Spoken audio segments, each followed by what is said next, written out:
Bom dia para vocês. Paz seja com cada um.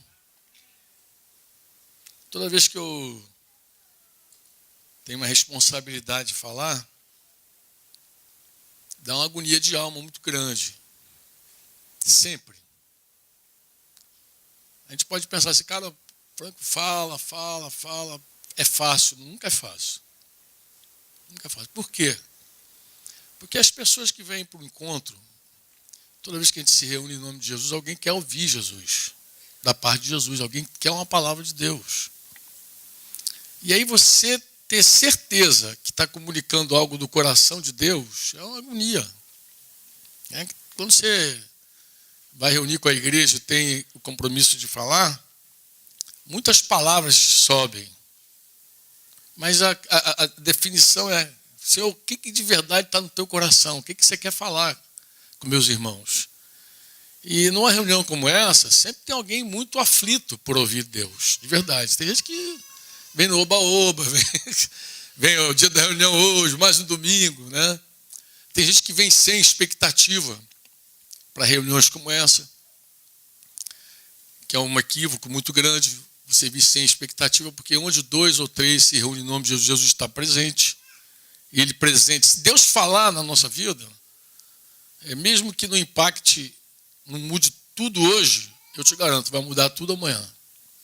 Porque mesmo que não aconteça tudo hoje, porque aí é outro equívoco também, você pensar que vai acontecer tudo num único dia, né? Eu vou para a reunião e hoje minha vida vai tudo acontecer. Não vai.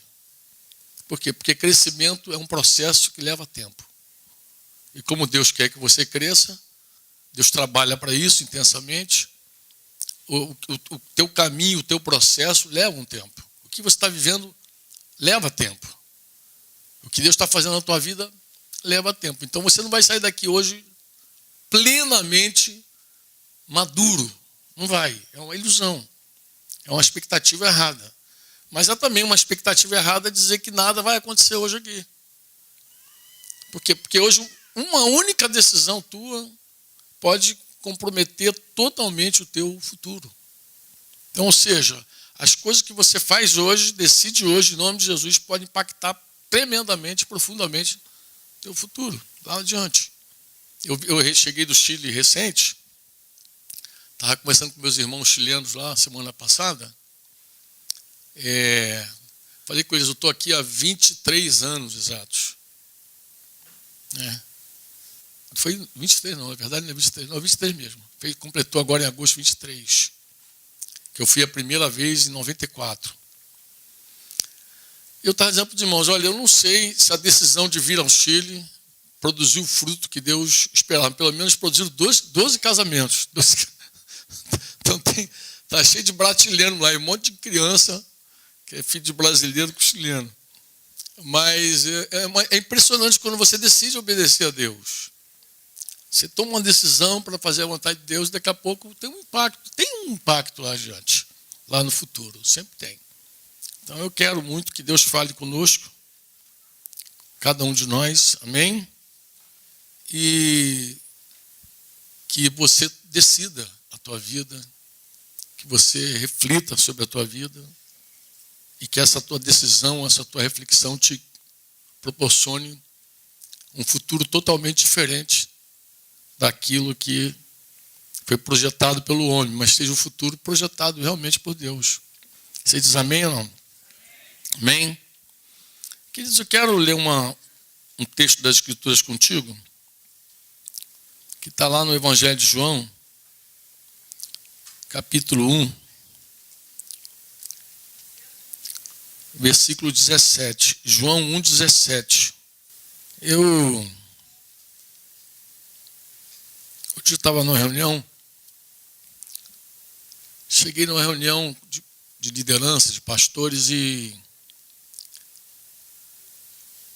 o irmão, muita informação, muito WhatsApp, muito Facebook, ele estava meio também agoniado, mas por outra questão. Nunca se viu tanta notícia que, de alguma forma, impacta e afeta a vida da igreja, mas principalmente as crianças, o mundo, né? Nunca se viu tanta coisa, principalmente no Facebook, toda hora a ideologia de gênero, toda hora a exposição de arte no museu lá, é o homem pelado, deitado, todo tipo de sexo imundo. Aí começa aquela agonia, aqueles ataques, né? E a igreja ela fica assim numa posição de defesa, obviamente, que a gente se defende, né? De que a gente também tem um compromisso com o evangelho, de se estabelecer nele. E disse que nós fomos incumbidos. Paulo falou, eu fui incumbido de defender o evangelho, da defesa do evangelho. Então ele se posiciona, mas começa a gerar uma agonia. Quando eu cheguei lá, o irmão estava falando assim, Franco, o que a gente tem que fazer? A gente precisa fazer alguma coisa, cara, a gente só ora. Ele estava querendo ir para a rua, fazer alguma coisa, botar o bloco na rua. E curiosamente, eu estava naquela manhã fazendo essa oração também. Para Deus, eu falei, Senhor, o que nós precisamos fazer além de orar?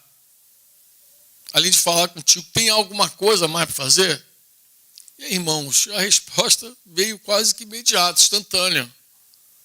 A resposta que está lá em Mateus, está em Marcos, principalmente Mateus e Marcos, né? Marcos 16, Mateus 28, último capítulo. Foi clarinho, falou assim, ide e fazer discípulos. Faz discípulos de todas as nações. E eu fiquei pensando, quando Jesus enviou os discípulos para fazerem discípulos, como é que estava o mundo daquele tempo? Era um mundo melhor do que o nosso? Estava mais puro, mais santo? Eu te falo, não. Mergulha na história. Mergulha na história e você vai descobrir que o mundo nos dias de Jesus era muito pior do que hoje. Muito pior. As culturas, em geral, todas elas, tinham, por exemplo, a mulher, estou vendo aqui um auditório cheio de mulheres, como propriedade do homem. A mulher era ou era propriedade do pai, ou era do esposo, ou era de um senhor. Haviam escravas de todo tipo, haviam escravas sexuais, para atender o hóspede quando ficasse na tua casa. Haviam também escravos homens, escravo cão de guarda havia, no dia de Jesus. Como cão de guarda? O cara ficava lá, amarrado ao seu dono e atento a tudo, guardando o cara de dia e de noite. E se algum mal acontecesse ao dono, ele fatalmente seria punido também, porque aconteceu um mal ao dono. Então o cara era uma vigilância direta e completa. Havia todo tipo de coisa. Se um cidadão romano matasse um filho porque nasceu deficiente, ele não era responsabilizado por aquilo. Eu acho que nem era responsabilizado por matar um filho num espancamento. Se sacrificava a criança. O homem não tinha nenhuma dignidade. Nenhuma, sabe que nenhuma, porque as instituições que você conhece hoje, vou arriscar aqui, 90% para cima, só existem porque cristãos um dia inventaram, criaram as instituições como você conhece hoje. Ninguém socorria um soldado ferido, só para você ter ideia. O melhor que você podia dar para o soldado era uma espada e dizer, termina o que você começou aí, então peraí, deixa eu te ajudar. Ninguém resgatava. Esse era o mundo nos dias de Jesus. E claro, eu estou aqui falando rapidamente, você mergulha e vai ver, descobre como era o mundo dos dias de Jesus. E a resposta de Deus para aquele mundo foi fazer discípulos. Fazer discípulos. Você precisa ir e fazer discípulos. Não tem outra resposta. Tem que fazer discípulo. E quando o irmão falou, o que a gente tem que fazer para além de orar? Eu já tinha a resposta. Falei, fazer discípulo. Aí, mas, pô, discípulo, falei, cara, parece uma loucura. Mas Deus não tem outra resposta. Deus quer que nós sejamos discípulos para fazermos discípulos. A gente precisa fazer discípulos de todas as nações. E a gente faz discípulo com o evangelho. Começa pregando o evangelho. Depois batiza, depois edifica a pessoa no ensino, claro, e envia aquela pessoa para fazer outro. Discípulo que não faz discípulo pode até questionar se é discípulo, porque o normal é fazer. O normal de um discípulo é fazer discípulo. Ele foi chamado para isso, ele foi enviado para isso. E quando a gente não faz, obviamente a gente não faz porque a gente se envolve tanto com a nossa própria vida. Nós somos tão egoístas, né? Nossa agenda, na maioria das vezes, é orientada para nossas próprias necessidades. É recente, eu estava conversando com o irmão, e ele me apresentando os discípulos, ainda prestando conta, né? E fulana, como é que está? Fulana. Quer dizer, fulana, quando a gente olha fulana no meio da igreja, ela é joia. Aí ele falou assim, pô, mas fulana, ela quer fazer discípulo, mas não tem tempo para nada. Mas não tem tempo por quê? Qual é o problema dessa moça? Porque ela trabalha, mas ela também quer fazer teatro, quer fazer balé, quer fazer não sei o quê, dança de salão, quer não sei o quê. Ela tem uma agenda orientada em função da sua própria vontade. Como é que tu vai cuidar de alguém assim? Quando você começa a cuidar, tu começa já a se gastar, se dar. É o teu tempo que vai embora. É o teu tempo que vai, entendeu? Qualquer ajuda, qualquer assistência que você dá para uma pessoa, pode ter certeza. É o teu tempo que vai, é o teu sofá que vai, é a tua gasolina que vai, é o teu carro que vai. É tudo teu que vai. E não volta como daquela forma, né? Volta de outra forma. Volta, às vezes, com muita alegria de ver alguém se consagrando a Deus para fazer a obra. E às vezes volta também com uma certa tristeza, porque às vezes a pessoa volta e acha que você não está fazendo nada por ela, você está fazendo a tua obrigação. Em suma, às vezes nem sempre é alegria o negócio, entendeu? Mas nós fomos chamados para fazer. Você diz amém ou não? E o que tem isso a ver com a lei e com a graça e verdade? Que é o texto que eu pedi para você abrir, é uma expressão de João aqui, que diz que a lei, porque a lei de Moisés, ou melhor, a lei foi dada por intermédio de Moisés. O tema aqui nem é Moisés. Ele está falando da lei, da graça e da verdade. Ele está falando como chegaram a nós. Porque a lei, Evangelho de João, capítulo 1, versículo 17. A lei foi dada por intermédio de Moisés. A graça e a verdade vieram por meio de Jesus Cristo. Por que esse texto ele me veio com muita força? Primeiro porque nós vivemos num mundo que está polarizando cada vez mais. Não sei se você já percebeu isso. O nosso mundo hoje está polarizando. O centro está quase desaparecendo. É tudo direita e esquerda. Até a Ku Klux Klan está ressuscitando. É um mundo complicado, de extremos. E as pessoas estão belicosas, estão brigando. Estão brigando pela sua verdade, pela sua posição, entendeu? O negócio está tenso. E isso, de alguma forma, pode influir a igreja. Eu acho que influi. Como é que influi a igreja? A igreja ela deve se estabelecer sobre a verdade e a graça. Porque Jesus trouxe graça e verdade. Jesus não trouxe só lei. Na verdade, Jesus nem trouxe a lei. A lei foi dada por intermédio de Moisés. Jesus trouxe verdade e graça. E eu penso que a gente não sabe se relacionar com a verdade e com a graça. Por quê? Porque, em geral, a gente extrema também. Você vê igrejas que dão ênfase à graça, muito à graça, e a graça, não é que a graça, e eu fico até assustado quando eu vejo igreja que se fundamenta apenas na graça, porque, em geral, ela foca tanto a graça, que as pessoas começam a viver em desgraça. Eu conheço um monte de gente que gosta de falar da graça, que gosta de ensinar romanos, que fala coisa e tal, mas quando tu olha para a vida, tu vê que a vida está arrebentada. O último debate que eu tive com alguém nesse nível, conversando sobre graça, no final da conversa descobri que a menina estava tendo tinha um namorado lá, nem casada estava, e querendo falar comigo de graça, Estou em desgraça, querendo falar de graça. A graça não é uma licença para pecar. A graça não é uma licença para pecar. Você diz amém ou não? A graça não é uma licença para pecar. Quando alguém pensa que a graça é uma licença para pecar, ele está tremendamente equivocado. A graça, disse Paulo, o apóstolo da graça, a Tito, se você tiver com a tua Bíblia, você pode abrir no capítulo 2, versículo 11 e 12. Paulo diz a Tito, não, eu gosto de Paulo, porque quando fala de graça, tu lê os apóstolos. Aí o pessoal, Paulo é o apóstolo da graça. Então leia o que Paulo fala sobre a graça. Né? O Paulo não omite a verdade sobre a graça. Tem que falar verdadeiramente sobre a graça. 2,11. Porque a graça, porquanto a graça, disse Paulo, a graça de Deus, ela se manifestou salvadora a todos os homens. É verdade, você diz amém ou não? Mas ele fala do papel da graça, no versículo 12, qual é? Educando-nos para que, renegadas a impiedade e as paixões mundanas, então tu vê que a graça, ela opera, você renega a impiedade e as paixões mundanas em função dessa graça. Vivamos de que maneira? No presente século?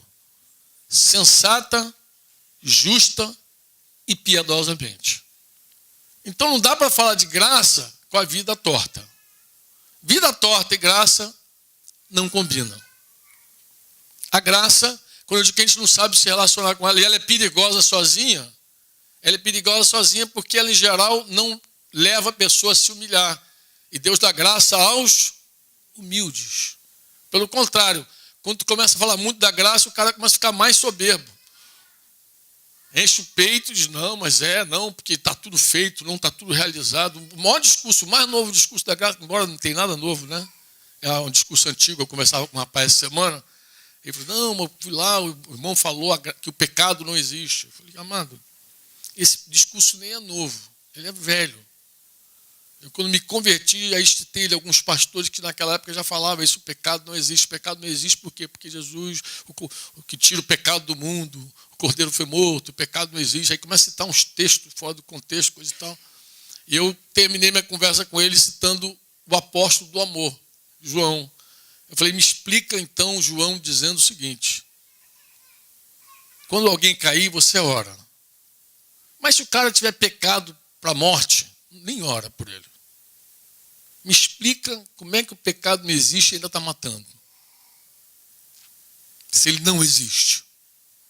Por que João disse então, se alguém pecou para a morte, tais casos, nem ora por ele. Não ora por ele não. Porque essa pergunta um monte de gente me faz, eu não sei responder, mas esse cara que falou que não existe pecado, talvez responda. Vai lá e pergunta ao teu pastor lá. Se existe ou não existe de fato. Também, o próprio apóstolo do amor, lá na primeira carta de João, ele diz também. Se alguém disser que não peca, faz Deus o quê? Mentiroso. Se confessarmos o nosso pecado, como é que eu vou confessar uma coisa que não existe? Não existe, eu vou confessar o quê? Falei que se não tem pecado, não tem perdão. Porque não tem pecado, não tem perdão, pô. Olha a confusão que esse cidadão, teu pastor está fazendo, inventando, por falar da graça, por enfatizar a graça, demasiadamente sem verdade. A graça sem verdade é essa coisa capenga, entendeu? Por isso que o texto diz que Jesus trouxe graça e verdade. Por quê? Por que elas estão tão juntas? Porque a verdade nos quebranta profundamente, irmãos. Quando você ouve o Sermão da Montanha, Jesus ensinando, pregando, tu fica... Tu olha assim, meu Deus, eu estou ferrado. Não, de verdade, não. Tu prega o evangelho para um cara assim como eu, que vim das profundas trevas, qualquer coisa tu acerta, qualquer pedra tu acerta, porque o cara muito pecador, ele está enquadrado em tudo. Não tu fala, tu acerta ele de qualquer jeito. Mas tem que escala certinho, arrumadinho, tem que escala Nicodemos da vida, assim. Olha, tem gente que é tão arrumada, estou falando sério, tão arrumada, que se o Espírito Santo sair da vida dela, o cara pensa que tem um Espírito Santo ainda, porque ele é tão arrumadinho. Eu não, se o Espírito Santo me deixar, eu apodreço em frações de segundo. Eu viro lobisomem, eu tipo, sai correndo. Se eu ficar, tu foge, que o Espírito Santo me deixou. Porque eu sei como é a minha vida, eu sei de onde eu vim, eu sei que a espada me acerta de tudo que é lado. Mas tem gente que tem aquela vida arrumada, coisa e tal. Mas ouvindo Jesus, irmão, ninguém é bom. Ouve Jesus. Ouve Jesus. Eu pregava para um cara uma vez, mas esses caras são sempre bonzinhos, né? Quando eu comecei a falar, ele já começou a dizer para mim, só quero te falar uma coisa. O que é? Nunca matei, nunca roubei, nunca... Agora aquele cara bonzinho, Nicodemos no carro, dirigindo. Mas eu segui com ele assim mesmo, segui falando e tal, e ele se defendendo, é justo, aquele cara é justo. Mas de repente, não sei por que cargas d'água, ele... Cara, não sei se o cara fechou, não sei o que, ele ficou irado deu uma xingadinha no cara lá na rua. E eu falei para ele, você se lembra que Jesus falou sobre a ira? Aí lembrei ele o sermão da montanha e tal. Ele, meu irmão, isso é trânsito, é um negócio muito sério. Eu falei, eu sei que é sério. Mas Jesus falou que quando você está irado, você está sujeito, inclusive, ao inferno. Mas aí, né? Mas mais um pouquinho passou a mulher seminua e ele então se derramou em cima, né, cara? Que avião, não sei o que, começou a cobiçar a mulher dos outros lá. E eu voltei para ele o assunto. Eu falei, mas você se lembra que Jesus também falou que aquele que olhar com intenção impura já adulterou? Ele falou, peraí, meu irmão, se é assim, então todos pecaram. Eu falei, glória a Deus, é aí que eu queria chegar contigo. Todos pecaram. Destituídos estão na glória de Deus. Esse é o ponto. Ouvindo Jesus, irmão, todos pecaram. Ouvindo a lei, alguns pecaram. Se eu pegar só a lei de Moisés, não matarás, vai ter um monte de gente dizendo, eu nunca matei. Estou fora desse negócio. Se eu pegar a lei de Moisés, não adulterarás, tem gente que nunca pulou a cerca, de verdade, nunca pulou, está casado, nunca pulou a cerca. Aí nunca pulou a cerca, está fora. Mas ouvindo Jesus, Jesus bota todo mundo de volta no barco. Se você olhar com intenção impura, já adulterou, opa, se é assim, então estou ferrado de novo. Aí é assim. A lei tira você do barco. A verdade coloca você no teu lugar. A mulher adúltera, que foi presa lá em flagrante adultério, engraçada aquela história, porque ela foi presa em flagrante, a lei mandava matar os dois.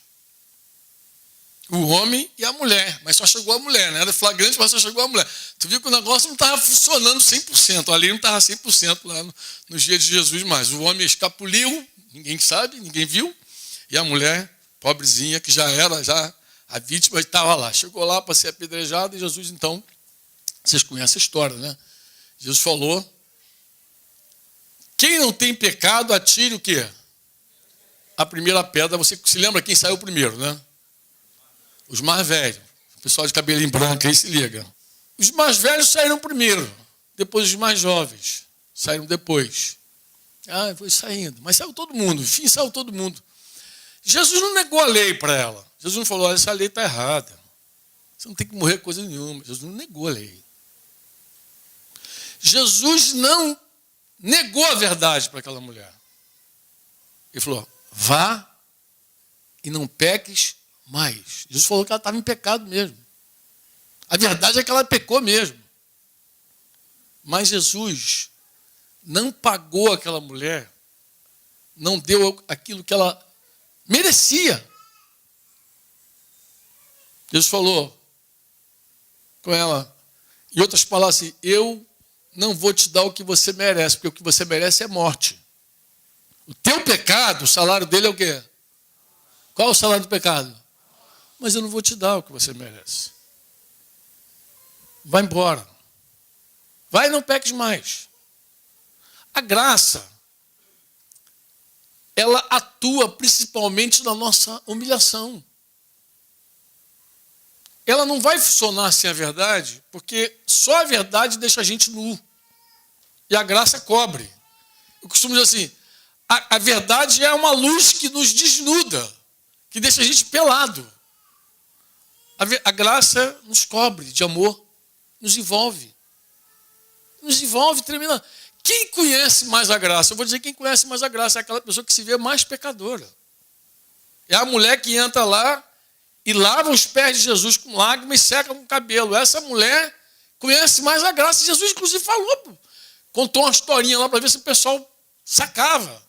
Falou, um cara deve tanto, montante X, deve 1 milhão.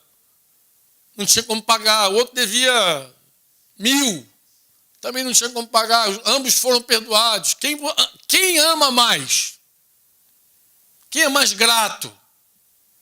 Quem é mais grato? Quem fica mais feliz de ser perdoado? Que devia mais ou que devia menos?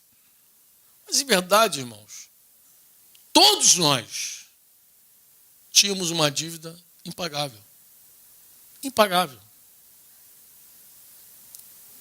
Em geral, a graça ela é mal compreendida também. Por quê? Porque ela funciona melhor quando é para nós. O irmão chega para você e diz assim, poxa, Deus me tocou de dar esse carro para você. Oh, aleluia, eu estava orando por um carro mesmo. Deus é bom, manda. Não pensa nem 2 vezes. Mas se Deus falar contigo assim, pega o teu carro e dá para aquele irmão lá. Aí tu assim, tem certeza? Me dá um sinal. Aí Deus dá. Me dá outro. Aí Deus dá. Deus vai dar uns 10 sinais para você. E você vai olhar para o outro e achar. E o irmão que está vendo o outro ganhar um carro, diz, pô, aquele cara ganhou um carro. Cara, uma alma cansada. Porque a graça, quando não é para nós, ela parece injusta. Estava lá, a irmãzinha, muito figura, muito miqueira. Sempre tem essas irmãs miqueiras, né? Aqui não deve ter, mas... Então as irmãs são campeãs de pagar mico, né? Assistindo Nárnia pela primeira vez. O Nárnia 1, lembra de Nárnia?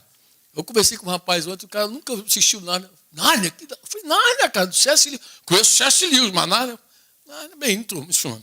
Está lá a hora do leão morrer. E na hora que o leão ia se sacrificar, a irmãzinha levantou do sofá e falou, quê? O leão vai morrer por causa daquele garoto, Edmundo, lembra? Aquele moleque sem noção. Que garoto ruim desse. Aí começou a brigar. A irmã levantou e começou a discutir. E queria sair da sala, não queria ver mais o filme. Perdeu a graça o filme, o leão morrendo por causa do Edmundo. Pô, o cara comeu o negócio, agora o leão vai morrer por causa dele. E uma irmãzinha, muito calmamente, olhou para ela e falou, querida, o leão é Jesus. Hã? Edmundo somos nós.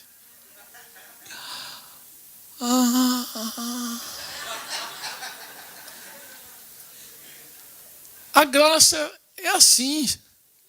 Se tu chega de manhã para trabalhar na vinha, tu vai brigar porque que o cara que chegou 6 horas da tarde recebeu o mesmo salário que o teu. Se tu é irmão mais velho, tu vai olhar para o irmão mais novo, nem vai chamar de irmão, vai dizer assim, esse teu filho foi para o mundo, gastou tudo, pediu herança, tu estava vivo ainda, arrebentou com tudo, agora tu voltou, tu está dando festinha para ele, matando... Mas se você está do lado de lá, tu está tendo a festinha dançando, entendeu? Tu está curtindo a festinha, porque a graça ela é legal quando é para nós. Quando ela é para os outros, é injusta. Não tem cabimento. Eu estive lá no tanque de Betesda, eu estava pensando, quando eu entrei no tanque de Betesda, assim, entrei, olhei, fiquei imaginando aquela multidão de gente doente, e eu fiquei pensando assim, falei, gente, imagina Jesus aqui. Agora Jesus entrou ali para curar uma única pessoa. Tinha um cara lá doente já há anos, e eu fiquei imaginando, Jesus entrou, dá licença, um monte de doente, dá licença, com licença, com licença, com licença, com licença, encontrou um cara lá no meio, que nem estava pedindo nada, e nem tinha ouvido falar de Jesus, o cara, nada. E o cara estava lá e Jesus entra e começa um bate-papo com ele, que não quer ser curado, não, quero sim, mas sabe como é que é? Em suma, Jesus cura o cara, já deve ter saído também, dá licença, e vai embora. Não curou mais ninguém, só um. E eu tinha me esquecido que Betesda se chama Casa da Misericórdia. Eu me esqueci mesmo. Eu lembrava do nome, Betesda, mas não lembrava que era a Casa da Misericórdia. Eu sem me lembrar do nome Casa da Misericórdia, eu acabei falando, compartilhando a palavra lá no tanque, me descobriram que eu era pastor naquelas alturas do campeonato. Pô, pastor, fala uma palavra para nós aí. E eu peguei, falei, cara, esse lugar me choca, porque esse lugar aqui é o lugar onde eu vejo a misericórdia de Deus extremamente estampada. Um cara que não pediu nada, que não queria nada, que não tinha ouvido falar de Jesus e tal, e Deus foi lá e curou ele por sua soberania, sua vontade, seu desejo. Parece uma coisa injusta. Te contar uma história que eu vi no Chile, recente. Um garoto 18, 19 anos, confessou um pecado para o pastor Cárdenas. Confessou lá para o Cárdenas. Que quando ele tinha assim, uns 16 anos, na casa de um irmão lá, ele resolveu fazer essa aliança com a filha do irmão mais nova. E ele se converteu já ali nos 18 e decidiu confessar. E o pastor falou assim, cara, vamos restaurar essa situação, deu um caminho para restaurar. E era uma família que era o seguinte, era uma família com 3 filhos. A menina, quando ela tinha uns 8, devia estar com 10 agora. Um outro menino com problema físico, uma deficiência física com 15, e uma outra de 20. E ele chegou lá, então, o pastor chegou lá para contar a história do rapaz, para tratar o assunto, e o pai ficou indignado. Ah, que é isso? É cara de polícia, polícia. Ficou muito irado e quis levar o garoto para a polícia. Embora o pastor dizia, olha, ele não estava buscando essa jurisdição, não. Ele queria mesmo que fosse tudo tratado no reino de Deus, porque nós vamos julgar os anjos, diz a Bíblia. Então, nós que vamos julgar os anjos, a gente poderia julgar essa causa. Mas já que você quer levar para a polícia, vou lá contigo, inclusive. Ele se ofereceu para ir. Só que, nesse ínterim que o cara foi trocar de roupa, tocou o telefone do pastor, era a filha mais velha. Desesperada, olha, pastor, eu tenho que te confessar um pecado, se eu não confessar, eu vou morrer. E confessou que tocou no irmão dela, deficiente, mais novo, de 15, que abusou do garoto lá. E aí, sai o pai todo arrumadinho, bora, estamos listos? Estamos listos. Inclusive, eu vou dizer uma coisa para você. Vou aproveitar que eu estou indo para a delegacia e vou apresentar um outro caso lá. E outro caso, ele é um outro caso, que eu julgo até mais grave que esse. Mais grave, sim, mais grave. E que caso é esse? É mais grave porque envolve uma pessoa com problema físico. O cara, na hora, lembrou do filho dele. O quê? Aí a veia do pescoço ficou mais grossa ainda, né? E ele, então, falou, a tua filha, vou apresentar o caso da tua filha. Eita, o cara caiu no maior desespero, e chora, e se angustia, em suma. Não foi para a delegacia, coisa nenhuma, né? Mas essa história me lembrou o salmista dizendo que Deus declara para nós como um pai se compadece do seu filho, assim eu me compadeço de você. Quer dizer, a nossa compaixão nem é como a gente tem com uma outra pessoa que a gente não tem nenhuma intimidade. É uma compaixão de pai para com filho. Quem é que entende um negócio desse? Um pai talvez me entenda. Uma mãe talvez me entenda. Porque às vezes a gente sabe que o nosso filho merece uma coisa, a gente fala a verdade com ele, mas a gente não trata ele segundo aquilo que a gente pensa que ele deveria receber. É ou não é? É ou não é? Quem é pai aqui diz amém? E quem é mãe diz amém? Diz ou não? Quantas vezes, amados, a gente julga uma causa de um filho, vê a pisada de bola dele, mas se compadece. E diz, eu não vou te tratar como teus pecados exigem. Porque Deus se compadece de nós como um pai. Deus é o nosso pai. Tu acha que Deus trata a gente do jeito que a gente merece? Nossos pecados merecem? Você acha ou não? Não. A graça de Deus, irmãos, está sobre todos que se humilham. Eu estava falando com os pastores lá na quinta-feira, eu falei, a gente confronta muitos irmãos, mas a gente não confronta ninguém para envergonhar. Quem somos nós para envergonhar o outro, mostrar que a gente é melhor? Não, amado. O nosso confronto com a verdade é para que a verdade possa produzir um quebrantamento real na vida da pessoa. Porque se alguém se humilhar de verdade, ele vai ter graça para viver.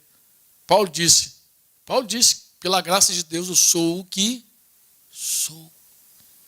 A graça de Deus é melhor que a vida, diz a Bíblia. A graça de Deus, meu amado, pela graça tu se levanta de manhã e termina a noite com a consciência tranquila. É pela graça. É a graça que te possibilita a dar, a abençoar. Não fica achando que você é generoso. Não é essa pessoa, cara. Te falo, olha, se você passar o dia inteiro e acertar o alvo, eu vou dizer, foi a graça de Deus que te fez acertar o alvo.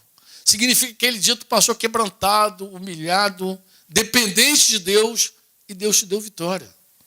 Agora, quando você cai, eu te digo, faltou graça. Por que você caiu? Pode tentar explicar 200 milhões de motivos. Eu vou dizer por que você caiu. Tu caiu pela tua soberba. Porque a soberba precede a ruína. Altivez de espírito precede a queda, ponto. Não precisa ser profeta, não. A palavra já diz. Por quê? Porque quando alguém está humilhado, alguém está cheio da graça de Deus. Não tem como cair, nego. Tu só está na manguaça por causa da tua soberba. Por isso que eu digo que graça e pecado não combinam. Não combina. É o contrário, graça e santidade combinam. Deu para entender ou não? Por quê? Porque a graça é derramada sobre todo aquele que se humilham. Pedro escrevendo lá. Pedro entende bem de graça, né? Pedro entende, vale a pena citar Pedro também. Pedro é aquele cara que negou Jesus e dias depois foi chamado para ser pastor. Se fosse entre nós, ficava uns 10 anos de disciplina para largar de ser besta. Largar de negar Jesus. Agora, Pedro, dias depois de ter cometido um grande pecado da vida dele, e um pecado, alguém pode dizer assim, mas um pecado besta. Não foi não, amado. Eu também estive na casa de Caifás. Foi outro lugar muito impactante na minha viagem lá. Ali Pedro negou Jesus depois de ter sido advertido por Jesus que faria. Aí você diz, mas um pecadinho, não tem, olha, é o pior pecado que pode haver no cristão, é negar Cristo. Eu vou te explicar, tentar te explicar. Nos dias da perseguição da igreja, quando matavam mulheres grávidas, quando matavam homens jovens, crianças, tudo por causa da fé em Jesus. Quando pegavam os cristãos e botavam lá, Nero botou como tocha acesa durante a noite, ou então entregava nas arenas lá para os leões comerem. Naquele dia era muito fácil sair da morte. Qual era o segredo para sair da morte? Fala aí, vocês que são... Negar. Era simples demais. O cara falou, você não precisa morrer. O que tu faz? O que eu preciso fazer? Nega. E o cara, alguns negavam. Outros preferiam o quê? Morrer. Cara, não dá, eu não nego. Não tem como. Cara, mas às vezes a família ia lá na cadeia implorar o cristão para negar Jesus. A família ia implorar, por favor, nega. A única coisa que tem que fazer é negar. Pedro negou 3 vezes. Pedro negou, não, 3. E Jesus falou com ele, tu vai negar. Hoje, antes que o galo cante, tu vai ver só. Mas ele falou assim, ele discordou de Jesus, falou assim, eu não sei eles. Eles eu não sei. Mas eu morro contigo. Pedro falou. Jesus, você? Pedro sabe de nada, inocente. Hoje você me nega 3 vezes.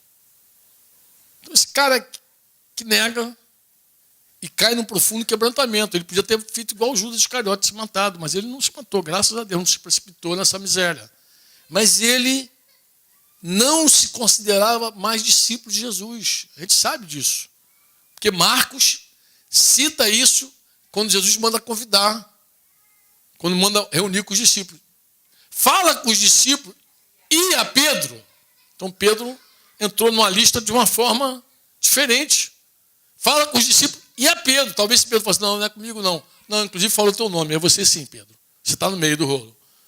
Jesus vai lá e restaura esse cara. Pedro, escrevendo sua carta, primeira carta de Pedro, capítulo 5, versículo 1 em diante, ele vai falar com os presbíteros e fala da humildade. Ele falou que tem que se revestir todos de humildade, porque Deus resiste ao soberbo, Deus dá graça aos humildes. Todos. Ele está falando com os presbíteros, todos. E Pedro também, é ele que diz na sua carta, que enquanto peregrinos nessa terra, nós devemos caminhar com temor e tremor. Ele diz que Deus não julga, Deus não trata os homens com distinção, com acepção. E se você invoca Deus como Pai, olha, Pedro que está falando disso. Tema e trema. Por quê? Porque Ele não vai julgar você, só te dar um quebra-galho só porque tu é filho. Se você chama Ele como Pai, não tem aquela história que a gente diz assim, Deus é pai, não é padrasto, meu irmão. Não sabe o que está falando, está aí contrariando Pedro. Pedro diz o contrário. Se você invoca Deus como Pai, você tem que temer e tremer, porque Deus não julga ninguém com acepção de pessoas. O temor é por isso, porque tu não tem como barganhar com Deus. Deus não diz que o inocente é culpado, mas também não diz que o culpado é inocente. Culpado é culpado. É assim que atua a graça na vida da pessoa, porque a graça depende dessa verdade. Paulo, escrevendo lá a Timóteo, diz, disciplinando com mansidão na expectativa de que Deus conceda o arrependimento, para que chegue ao pleno conhecimento da verdade. Você tem que ter a luz da verdade para se humilhar. Humilhado, graça. Graça, vitória. Amém? Tem coisa melhor do que a graça de Deus? Não tem. É melhor que a vida. A graça de Deus, por ela nós somos salvos. É a graça. É um dom que a gente não merece. Não fica achando que você merece. Não merece. O outro não merece, mas você também não merece. Ninguém merece. Ninguém merece essa graça. Você diz amém ou não? É uma graça que Deus dá, mas dá por quê? Porque Ele olhou você humilhado, tão fraquinho, tão convencido da tua miséria, que Ele falou, vou te dar graça para tu sair desse buraco. E Ele te dá graça para sair do buraco.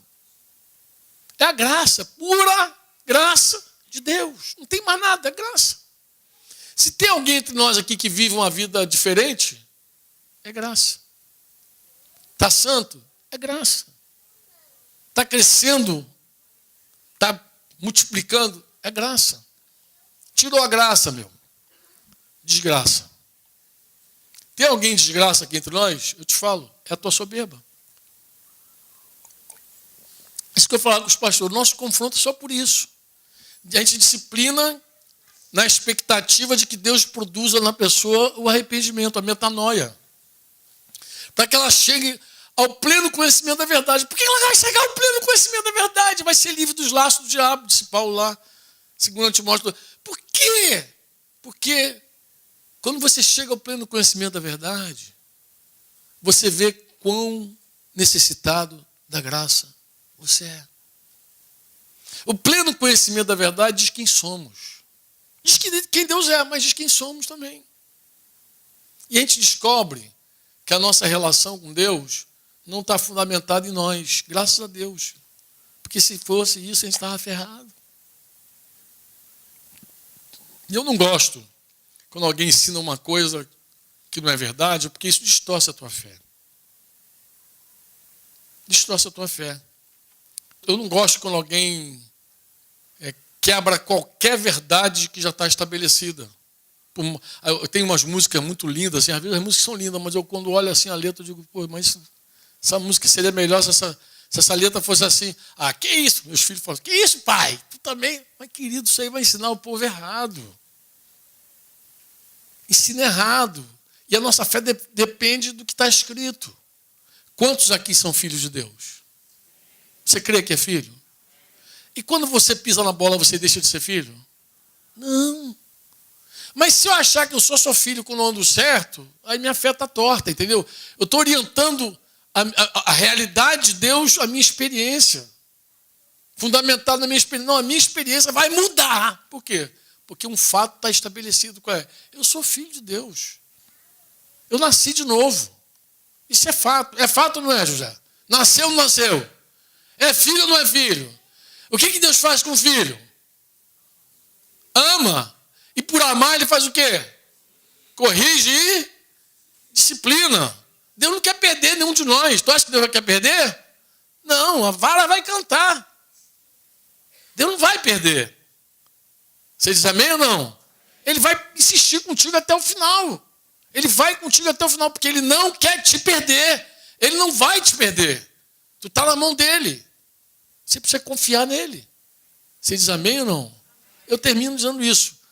o que nós precisamos... Por que eu estou falando de graça e verdade? Porque assim, se a gente não entender que a igreja é a resposta de Deus para todos os pecadores, daqui a pouco a gente está olhando algumas pessoas de lado. Estamos impedindo as pessoas de ter acesso à graça. Por quê? Porque a gente sofre ataque, não sei o quê. A gente não tem que levantar nenhuma bandeira de ideologia, de nada. Nós temos que fazer discípulo. E a igreja é o lugar dos pecadores, irmãos. Igreja é o lugar de pecador. Você diz amém ou não? Então, a gente está aqui porque todo mundo é miserável pecador. Inclusive foi isso que nos fez parte da igreja, porque a gente reconheceu que era pecador. Tu deve ter cantado, se tu é mais velhinho, tu deve ter cantado. Foi na cruz, onde um dia eu vi meus pecados castigados. Foi ali, pela fé que teus olhos abriram, e você viu. Nossa relação é essa. Então, qual é a minha dificuldade? A minha dificuldade é a seguinte: nós somos muito pela verdade. Você diz amém ou não? E a gente se defende com a verdade. Mas a gente não pode ficar só na verdade também. Porque se você ficar só com a verdade, você vai excluir as pessoas que precisam da graça. Daqui a pouco tu vai olhar um rapaz homossexual e vai começar a olhar ele de lado, vai começar a ter problema com ele. Porque você vai achar que todos os problemas da igreja são os homossexuais. Não, amado. Não.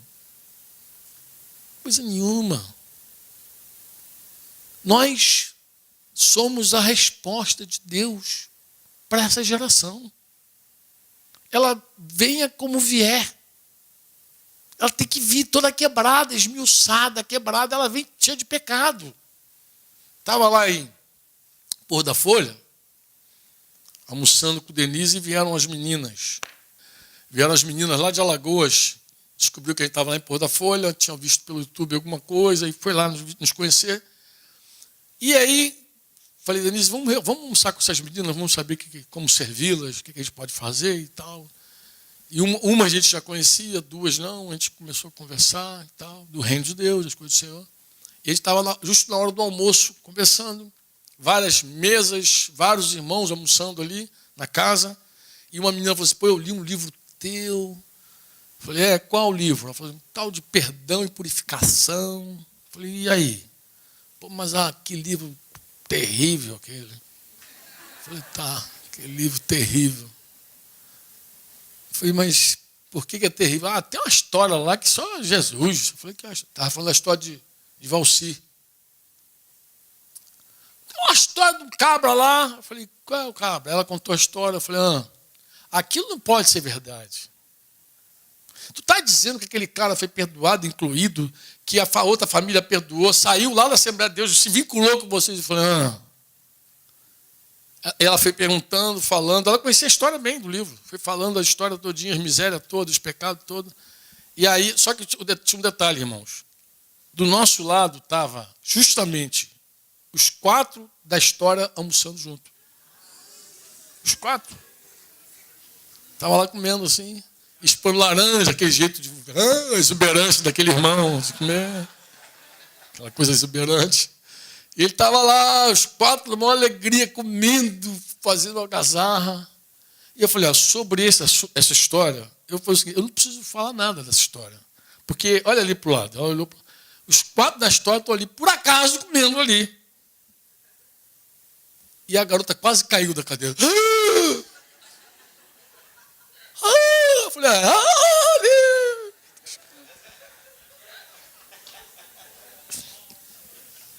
eu percebi, que, olha os extremos, eu sou de um tempo, quando eu me converti, as pessoas achavam que podia viver de qualquer jeito, tudo torto, que lá no céu ia dar tudo certo. Então eu podia brigar com minha mulher todo dia, dizer, não, mas lá no céu a gente vai ser um. Se eu te aguentar até lá, vai ser um. E eu voltei para a menina lá, meio assustada ainda, né? E as outras 2 amigas, falei, olha, deixa eu te falar uma coisa. Se aquele casal não pode sentar ali e comer agora, eles não vão poder comer lá. Porque eu percebi que era essa a agonia dela. Nós somos o lugar de graça. Nós tratamos com os pecados. Porque se não existe pecado, não há como tratar. Nós tratamos com os pecados. O pecado chega aí, a gente trata com verdade e graça. Amém? Inclusive ali estava a manifestação da verdade e da graça. Estava ali do lado. Um tocou na filha do outro quando era pequeno, pecado de pedofilia, claro. Quando eu vi essa confissão a primeira vez, eu pirei, eu falei, meu Deus do céu, por que tu contas isso para mim, cara? E foi muito interessante, ele contou, eu estava em disciplina. Minha primeira disciplina pública, o cara resolveu confessar o pecado dele, abriu o coração, foi lá, confessou. Eu falei, cara, por que tu está contando para mim? Conta. Não, mas porque tu é pecador igual a mim. Tu vai me entender.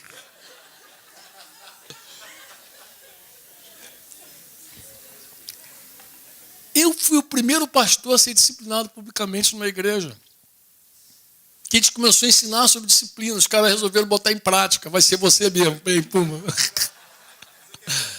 Eu abri as portas. Então, quando eu fui disciplinado, eu até falei com o Denise. Falei, Denise, que ministério rápido esse meu. Foi um foguete. Começou, já acabou. Já começou e já acabou o ministério. Porque foi, quem é que vai confiar mais em mim, Denise? Quem é que vai querer abrir o coração para um pastor pecador? Porque pastor normalmente não peca. É o cara infalível. É o cara, pô. Quem que vai abrir o coração comigo? Mas foi justamente o contrário. Foi naquele período que eu ouvi as maiores confissões daquele livro, Perdão e Purificação. Foi ali que começou a brotar as coisas. E aí veio esse irmão na hora. Ele veio com esse discurso. Eu falei, mas por que comigo? Ele, porque tu peca também, tu me entende? Tu é pecador também. Ele viu que eu pecava também. Estava em disciplina, inclusive. Ele foi lá pegar meu carro emprestado para fazer alguma coisa. O cara saiu de Cosmo, foi em Realengo pegar um carro. Eu falei, cara, não tinha carro mais perto para pegar, não. Ali, Campo Grande, pô, saiu de Cosmo pegar um carro em Realengo emprestado. Mas ele veio com esse discurso, você peca também. É igreja, amado. É isso. Tem tudo ali. A história desse casal, dos dois casais, porque ele tocou a filha, o cara, quando ele restaurou finalmente a história, o casal que estava lá na denominação falou, não, eu quero estar com vocês. Olha que coisa louca. Normalmente a pessoa fugiria, mas não, eles entenderam que tinha que estar junto. Eram amigos antes, por isso que ele teve acesso à família, cuidava da criança lá. Estava uma ofensa gravíssima. Caso de polícia. Inclusive, quando ele restaurou, ele falou, olha, eu sei que eu cometi um crime, por favor, se você achar que meu lugar na cadeia pode me levar, você agora, contigo, vou lá, me entrego à polícia. E a família se compadeceu dele e perdoou ele. A esposa também teve que perdoar, porque a esposa não queria perdoar, queria matar ele. Mas Deus faz, é graça, é verdade, verdade e graça. Se você disser assim, não tem pecado, se o teu pensamento com relação à graça é não tem pecado, eu te falo, essa história é antiga. Ela é desde Adão.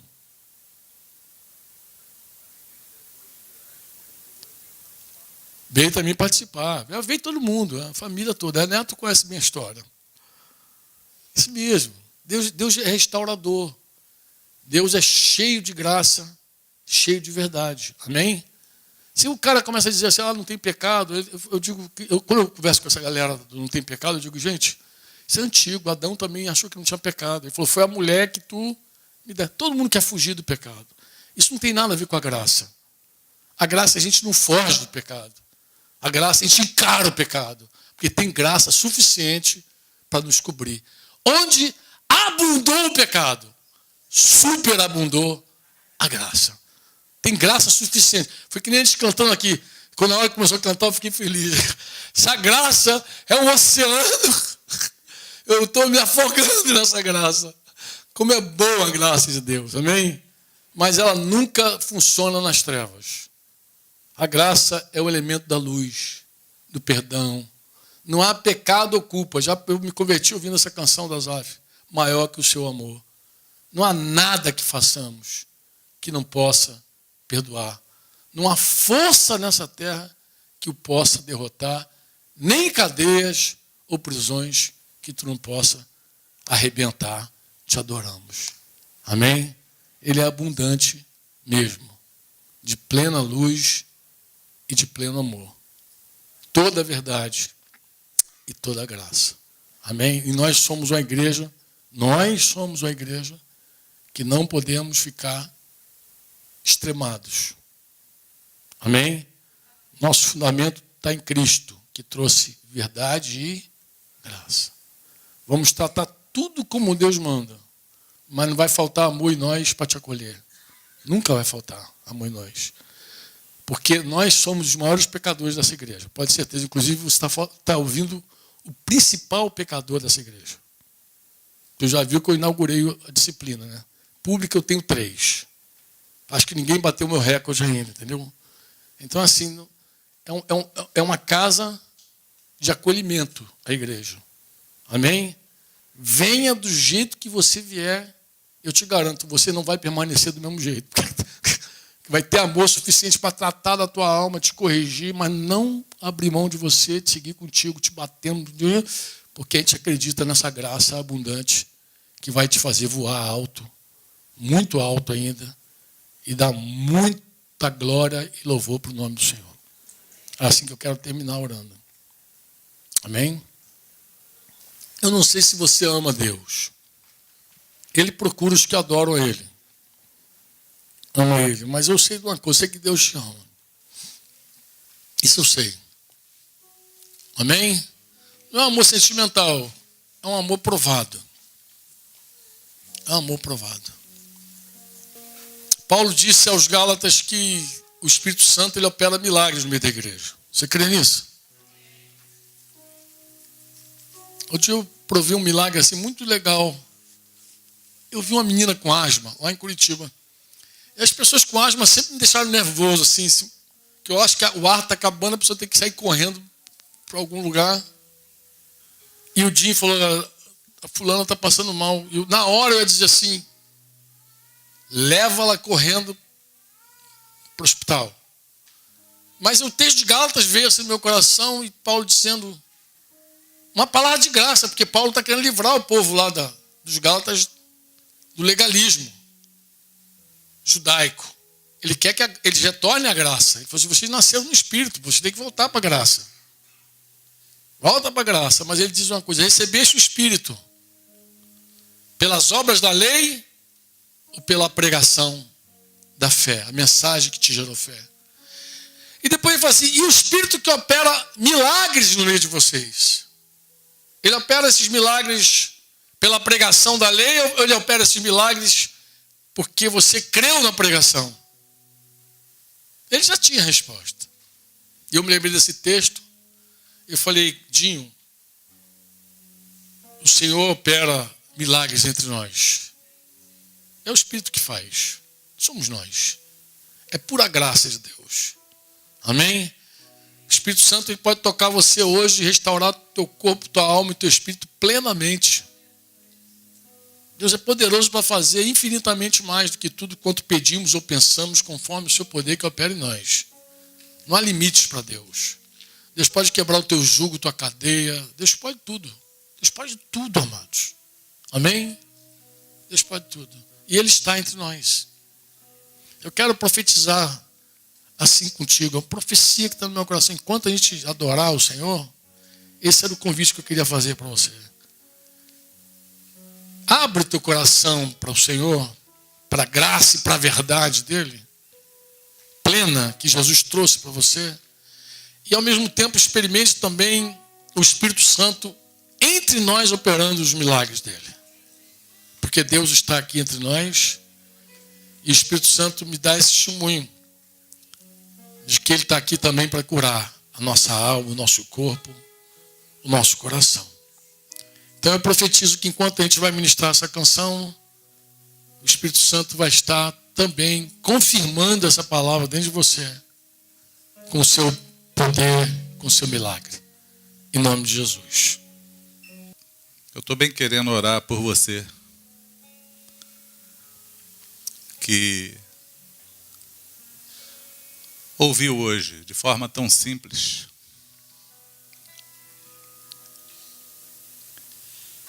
porém não rasa, forma simples, mas profunda, que você precisa da graça do Senhor. Eu quero orar por você, mas não quero que um apelo ao recebimento de uma oração te impeça de fazer caminhos. Porque, como o Franco falou, a graça, ela é seguida da verdade. Havendo pecados, precisamos confessá-los. Havendo caminho, precisamos fazê-lo no Senhor. Mas nós bem podemos colocar diante de Deus o nosso coração para falar: Senhor, eu preciso dessa graça para fazer os caminhos que eu preciso fazer. O Franco falava aqui, eu lembrava de uma história minha. Estava conversando uma vez com um cinegrafista da Globo e um iluminador e um pessoal que tinha feito uma filmagem. E alguém falou que a pessoa que abortava, Deus abominava. E o cara da câmera, o cinegrafista, queria bater em todo mundo. O cara ficou irado. Quase saiu briga. E eu segurei ele pelo braço assim e falei assim: cara, calma. Para o teu pecado tem perdão. E ele começou a chorar. Estava querendo bater em todo mundo que nem um leão. Ele começou a chorar na mesma hora. Eu falei assim: Jesus morreu para perdoar os pecados. Tenha paz, senta aí. E aí ele chorou quase uma hora. E me ouviu falar de Jesus, porque até então eles vinham brincando e escarnecendo, porque sabiam que eu era crente, que eu cria em Jesus. Mas foi assim uma coisa muito interessante naquele dia. Talvez você hoje, ouvindo o Franco, tenha descoberto isso. Que você precisa da graça do Senhor. É dependente dela. E quer orar com o Senhor. Há alguém aqui assim? Sim ou não? Se você está aqui assim, eu queria te chamar para a gente orar juntos. Porque o Senhor, Ele derrama a sua graça sobre os humildes.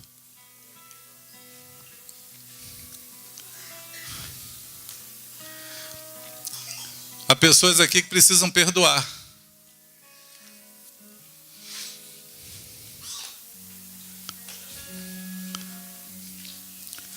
Porque nós precisamos da graça para sermos perdoados, mas necessitamos dela também para oferecer a graça. Porque só oferece graça quem recebe graça. E nós não lidamos muito bem com aqueles que nos ofenderam, que são merecedores da nossa graça. E o coração, nessa hora também nós descobrimos que falta graça em nós. E precisamos perdoar.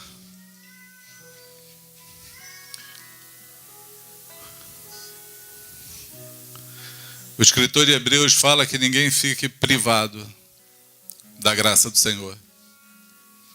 E às vezes nós privamos alguém da graça, porque não achamos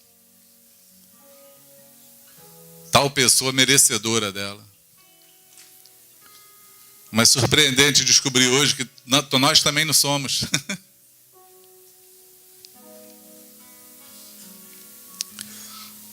Que o Espírito Santo faça um milagre hoje aqui. E o maior milagre que Ele pode fazer é dentro do teu coração. E Ele começa quando você ouve a palavra.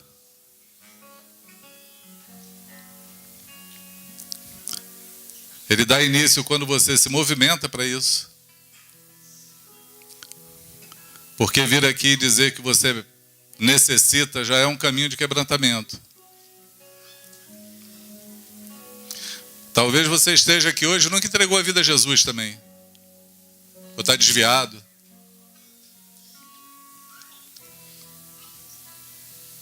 Olha só. A graça de graça sendo oferecida para você.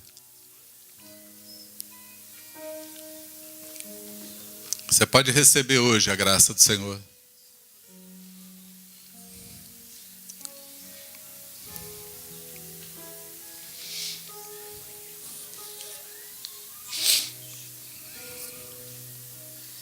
Pai,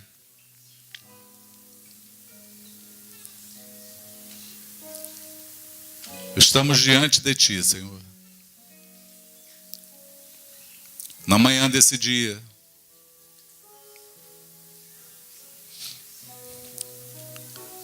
ouvindo falar da Tua graça.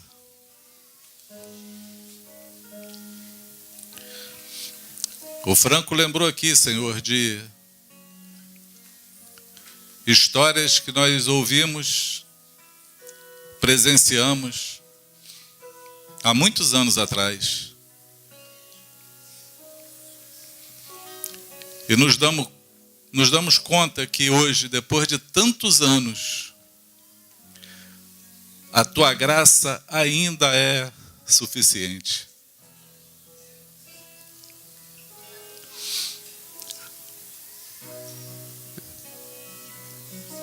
É um momento de nos lembrarmos, Senhor,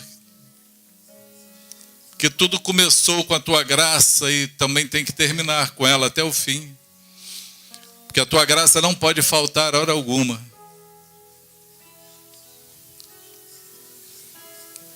Somos homens e às vezes aprendemos a conviver no ambiente da graça.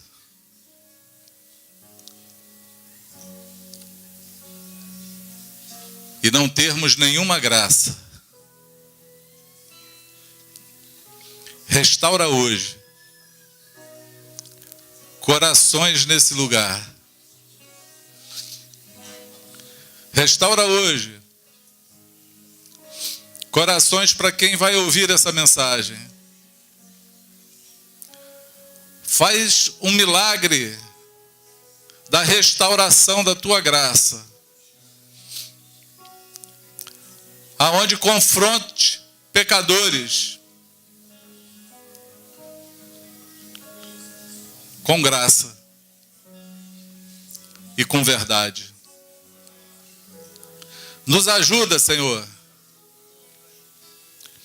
a fazer todos os caminhos que a Tua graça nos exige,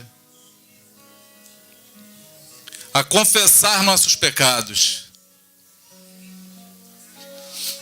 a restituir o penhor, a ter a vida transparente na luz,